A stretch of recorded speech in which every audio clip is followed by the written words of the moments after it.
Hola hermanos, ¿cómo están? Vamos a continuar con nuestro estudio de panoramas del Antiguo Testamento y en esta ocasión vamos a continuar con el libro de Esdras. Si ustedes recordan en la sesión pasada en Primera y Segunda de Crónicas, ahí se nos narra de una manera muy directa cómo es que el pueblo de Judá, el reino del sur, es conquistado por Babilonia y es llevado a tierra babilónica.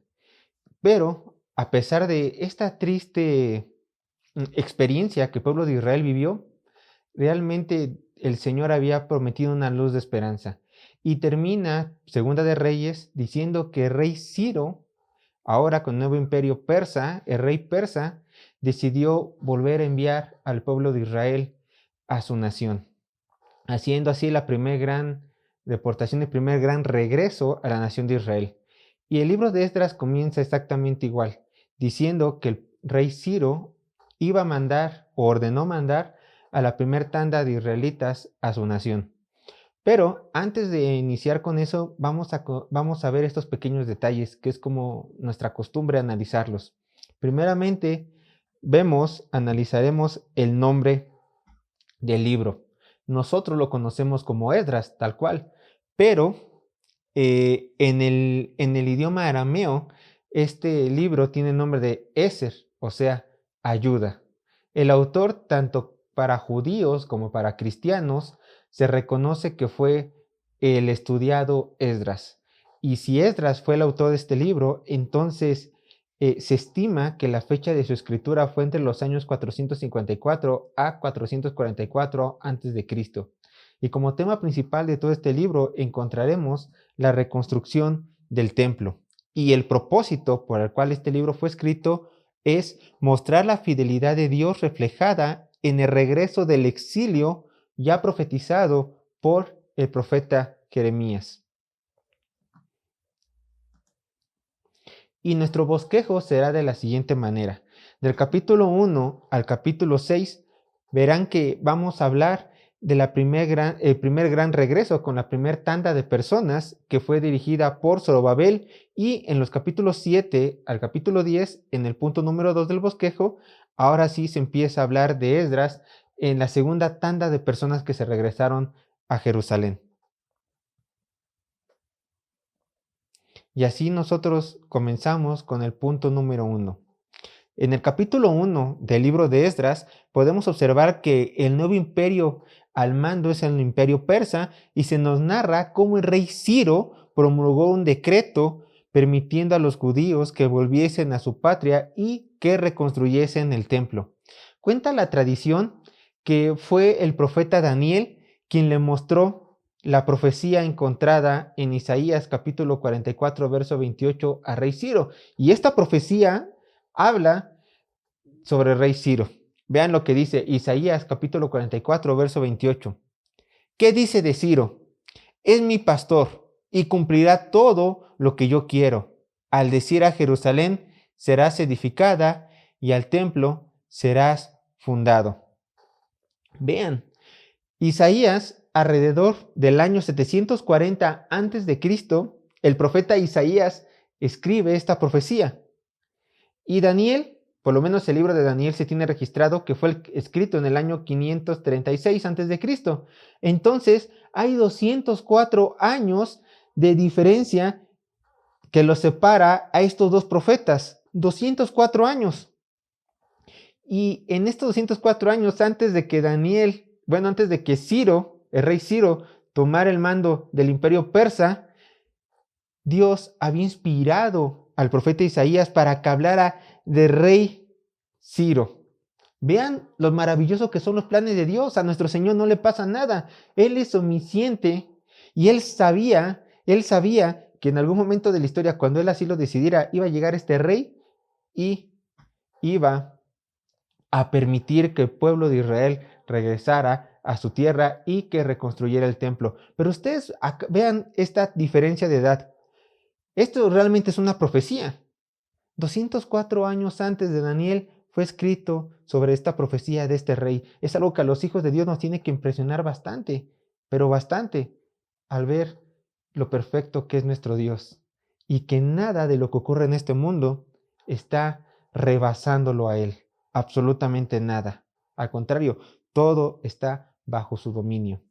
Pero continuemos con el capítulo 2.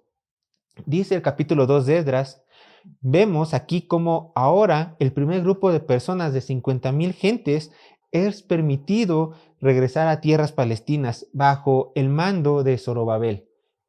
Zorobabel era el líder legítimo de los judíos, ya que provenía de la descendencia del rey Jeconías, también conocido como Conías o también conocido como Joaquín.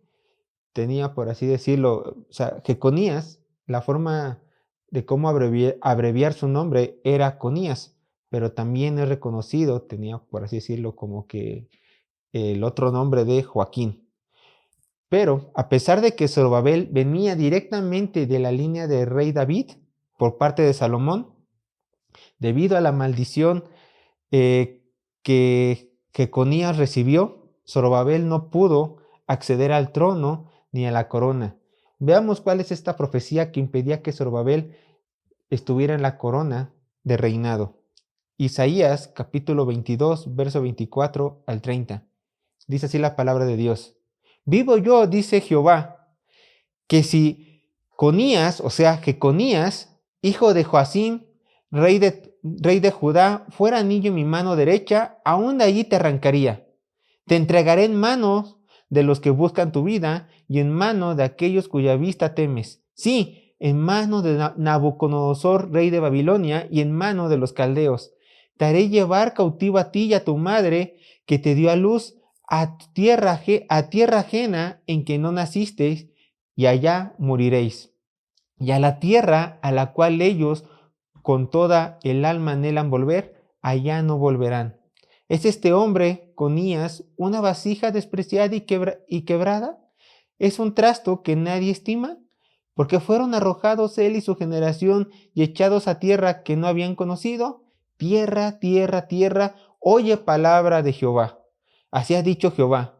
Escribid lo que sucederá a este hombre privado de descendencia, hombre a quien nada prosperó, sucederá en todos los días de su vida, porque ninguno de su descendencia logrará sentarse sobre el trono de David, ni reinará sobre Judá. Realmente Jeconías o Conías sí tuvo una descendencia, pero aquí cuando dice el profeta privado de descendencia, se está refiriendo a lo siguiente, a que ninguno de su descendencia, ninguno de su linaje, se sentará sobre el trono de David, ni reinará sobre Judá. Por esta maldición puesta por el mismísimo Señor a la familia de Jeconías, Zorobabel no podía acceder al trono.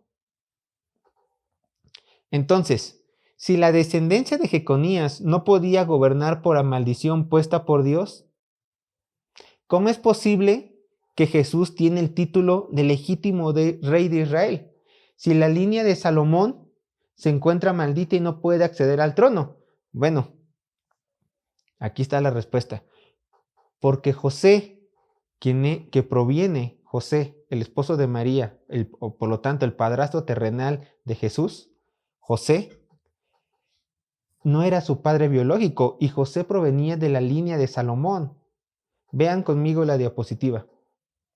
Aquí tenemos al rey David, tenemos a Salomón, tenemos a Jeconías como su hijo y tenemos aquí a José. Zorobabel podemos ponerlo por este puesto. Pero vean, aquí está la maldición que Jehová puso sobre la descendencia de Jeconías. Entonces José no podía acceder al trono. Pero recordemos que José no era el padre biológico de Jesús, de nuestro Señor. Era Dios mismo. Y María era su madre. Entonces vean, David no solamente tuvo como hijo a Salomón, sino que también tuvo como hijo a un hombre llamado Natán. Y María proviene de parte del hijo de David llamado Natán. Entonces, mientras que esta línea genealógica ya no puede acceder al trono, esta línea de Natán sí, por parte de María. Vean, Dios hizo un pacto con David llamado el pacto davídico, encontrado en 2 de Samuel capítulo 7, en donde Dios le promete a este rey que su descendencia y su trono serían perpetuos. Entonces, de aquí, de este pacto davídico, el Mesías ya había sido prometido y que este Mesías iba a reinar sobre las 12 tribus, iba a hacer que el trono de esta casa iba a ser perpetuo. Pero también tenemos aquí a dos descendientes de David. Primeramente José, hijo de Jacob. Y en Mateo capítulo 1, verso 1 al 17, vemos la descendencia de este hombre llamado José. Y sí, efectivamente, él es descendiente de Jeconías, descendiente de Salomón y descendiente de David. Y también tenemos la otra parte, la parte de María. ¿Y dónde encontramos la descendencia de María? Encontramos su genealogía en Lucas capítulo 3, verso 23 al 38. Pero ustedes dirán, bueno, María era hija de un hombre llamado Elí. Pero ustedes dirán, oye Sergio, yo ya he leído ese pasaje. Y dice claramente que José era hijo de Elí. A ver, entonces la Biblia se equivoca. En Mateo capítulo 1 vemos que José era hijo de Jacob. Y en Lucas capítulo 3 vemos que José era hijo de Elí. No se menciona a María. Para nada. Vean esto. Y así se resuelve este aparente problema. La línea de José realmente está marcada en Mateo capítulo 1, verso 1 y 17, al 17. Y su padre era un hombre llamado Jacob. Y la línea que encontramos en Lucas capítulo 3, verso 23 al 28, esta línea está hablando de la línea de María. ¿Cómo lo sabemos? Pues bueno, cuando en la antigua Palestina, cuando una mujer se casaba con un hombre, entonces el hombre pasaba a ser hijo del padre de la mujer. Y la mujer, como ayuda idónea, de acuerdo a los planes del Señor, cedía estos derechos al hombre. Obviamente María jamás dejó de ser hija de Elí, pero se tomaba en cuenta a José, ya viendo un varón en la casa. Entonces, a pesar de que María sí era la hija de Elí, se reconocía a José como varón, el hijo de Elí. Entonces aquí vemos que simplemente esto era una tradición, poner el nombre del esposo de la hija en representación de esta familia. Por lo tanto, se menciona en Lucas capítulo 3 a José, siendo esta la línea genealógica de María, y así se resuelve el problema. José siendo el padre adoptivo de Jesús, entonces esta maldición no recae sobre él, pero María, proveniente de la línea del hijo de David llamado Natán, obviamente tiene las bendiciones del pacto davídico y al mismo tiempo es Dios mismo, ya que por obra del Espíritu Santo el Señor fue concebido. Así se resuelve este aparente problema. Y así nosotros pasamos al capítulo 3 y leemos que al llegar a la tierra, regresando a Esdras capítulo 3, leemos que al llegar a la tierra, la primera tanda de personas dirigidas por Zorobabel, simplemente un gobernante, ya no como rey por la maldición, la primera actividad que realizaron fue reconstruir el altar del holocausto. Esto lo encontramos en el capítulo 3, verso 2. Luego se realizó una limpia de los escombros del templo para poder echar los cimientos e iniciar así su reconstrucción. Esdras capítulo 3, verso 10. Y en el capítulo 4 se nos narra que los enemigos de los judíos, obviamente los pueblos vecinos, no encontraron muy bien que hayan regresado los israelitas a su tierra y se opusieron rotundamente a la construcción del templo. Fue tanto su hostigamiento de parte de estos pueblos vecinos que lograron parar la obra hasta el segundo año del gobierno del rey Darío. Vean lo que dice Esdras capítulo 4, verso 24. Entonces cesó la obra de la casa de Dios que estaba en Jerusalén y quedó suspendida hasta el año segundo de reinado de Darío, rey de Persia. En el capítulo 5, los judíos ahora vemos que son animados y al mismo tiempo son retados por los profetas Ageo y Zacarías, los profetas menores encontrados en el apartado de profetas menores. Ya llegaremos a ellos. Y gracias a sus palabras, el pueblo se dio cuenta del pecado que habían cometido al parar la reconstrucción del templo, y aunque la oposición no había parado, los judíos volvieron a trabajar en el templo. Y en el capítulo 6 vemos cómo la mano de Dios estaba sobre aquellos que hacen su voluntad, ya que el rey Darío del visto bueno para que los judíos reconstruyan su templo. Y esto lo encontramos en Esdras capítulo 6, versos 7 y 12. Vean, dice: dejad que se haga la obra de esa casa de Dios, que el gobernador de los judíos y sus ancianos reedifiquen esa casa de Dios en su lugar. Y el Dios que hizo habitar allí su nombre, destruya todo rey y pueblo que pusiere su mano para cambiar o destruir esa casa de Dios, la cual está en Jerusalén. Yo, Darío, dice el rey, he aquí, he dado el decreto, sea cumplido prontamente. Y después de 4 años de duro trabajo, se terminó la construcción del templo de Dios. Esto lo encontramos en Esdras capítulo 6, verso 14 al 16. Dice así la palabra de Dios: los ancianos de los judíos edificaban y prosperaban conforme a la profecía del profeta Ageo y de Zacarías, hijo de Ido. Edificaron, pues, y terminaron por orden de Dios de Israel y por mandato de Ciro, de Darío y de Artajerjes, rey de Persia. O sea, tenía el apoyo, sí, primeramente el apoyo del rey del universo, Dios, pero también tenía el apoyo de los 3 reyes persas. Verso 15. Esta casa fue terminada el tercer día del mes de Adar, que era el 6º año de reinado del rey Darío. Entonces los hijos de Israel, los sacerdotes, los levitas y los demás que habían venido a la cautividad, hicieron la dedicación de esta casa de Dios con gozo, alabando a su Señor. Y antes de continuar, porque aquí ya terminamos la primera parte de bosquejo, les quiero mostrar esta tabla. Por favor, véanla. Esta tabla fue sacada del libro de Panoramas del Antiguo Testamento de Paul Benwer, y se me hace muy interesante, ya que de una manera cronológica nos deja ver los diferentes acontecimientos. Vean conmigo la tabla.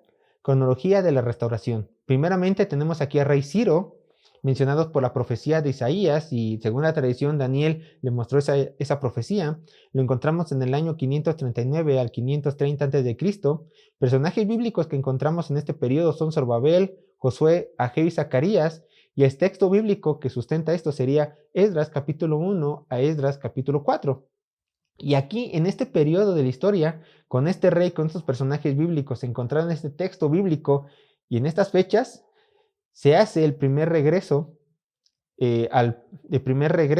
a la tierra palestina, a Jerusalén, y se comienza el templo, y luego, por el hostigamiento, como ya lo vimos, se detiene. Aquí hay un rey entre Ciro y Darío. Cambises se fecha entre los años 530 a 521 a.C. y no se trabaja el templo. Después volvemos al rey Darío I, entre los años 521 a 486.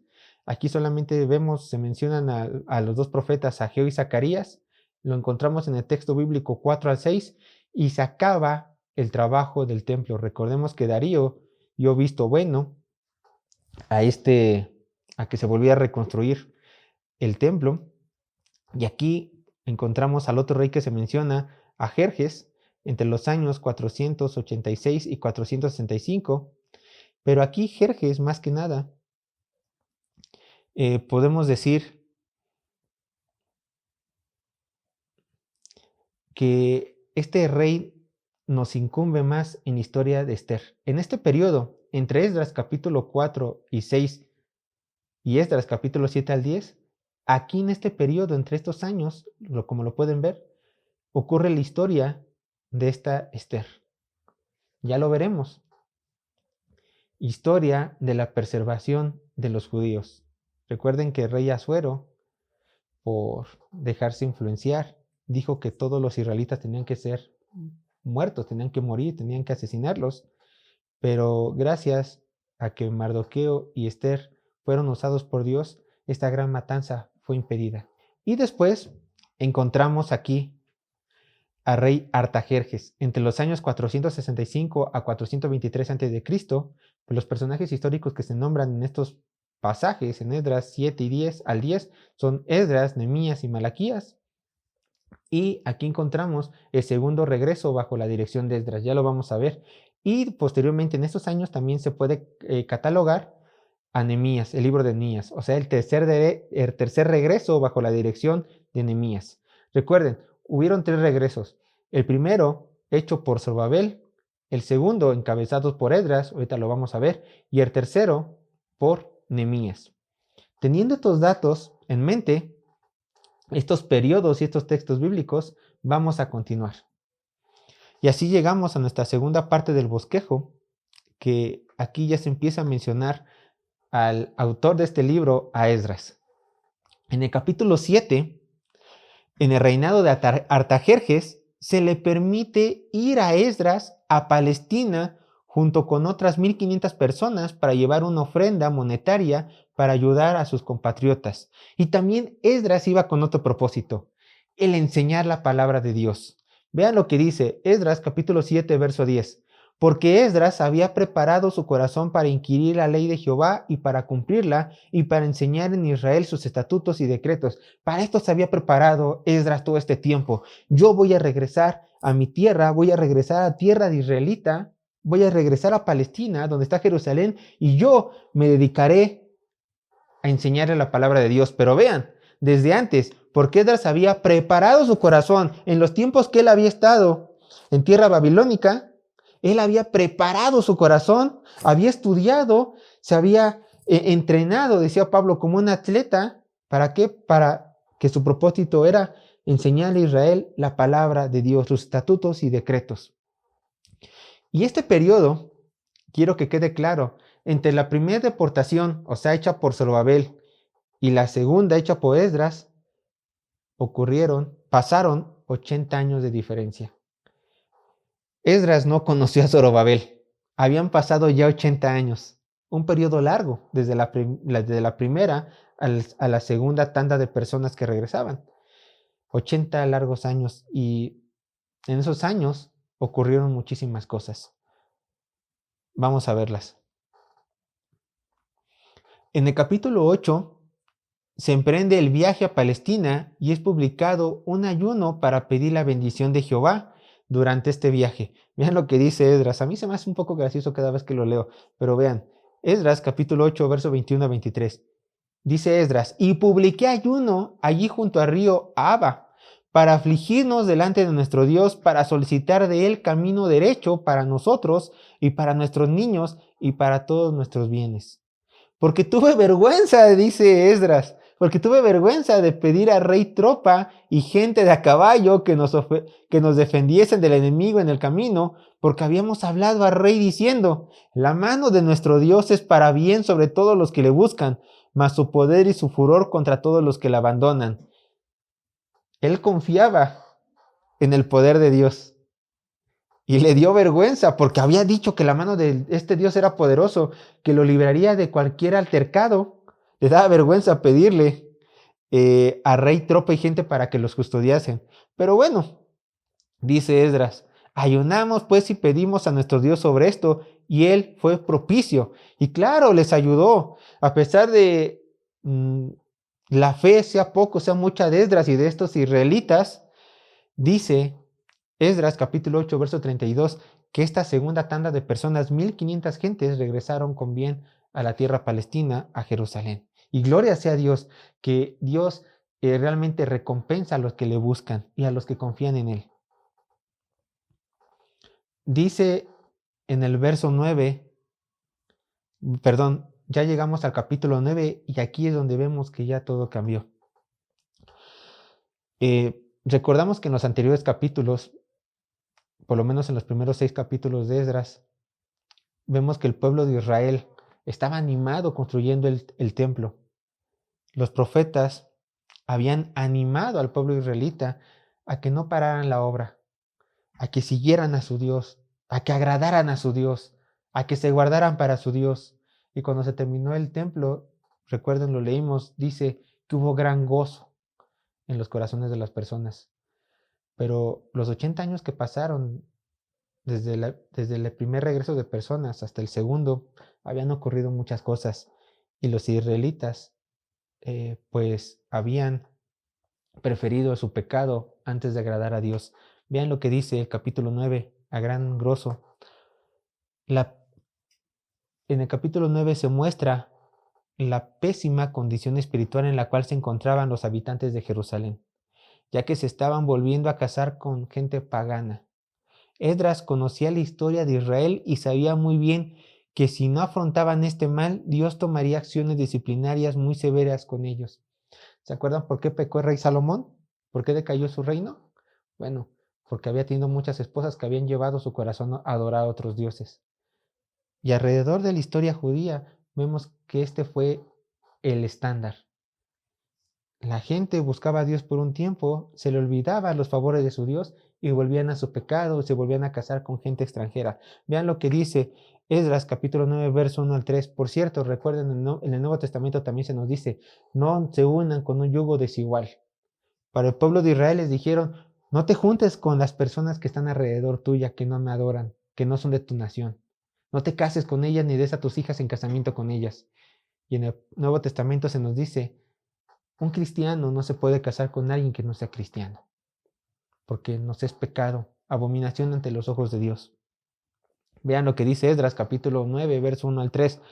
Acabados estas cosas, los principales vinieron a mí, dice Esdras, diciendo, el pueblo de Israel y los sacerdotes y levitas no se han separado de los pueblos de las tierras, de los cananeos, eteos, fereceos, jebuseos, amonitas, moabitas, egipcios y amorreos, y hacen conforme a sus abominaciones, porque han tomado de las hijas de ellos para sí y para sus hijos, y el linaje santo ha sido mezclado con los pueblos de las tierras, y la mano de los príncipes y de los gobernadores ha sido la primera en cometer este pecado.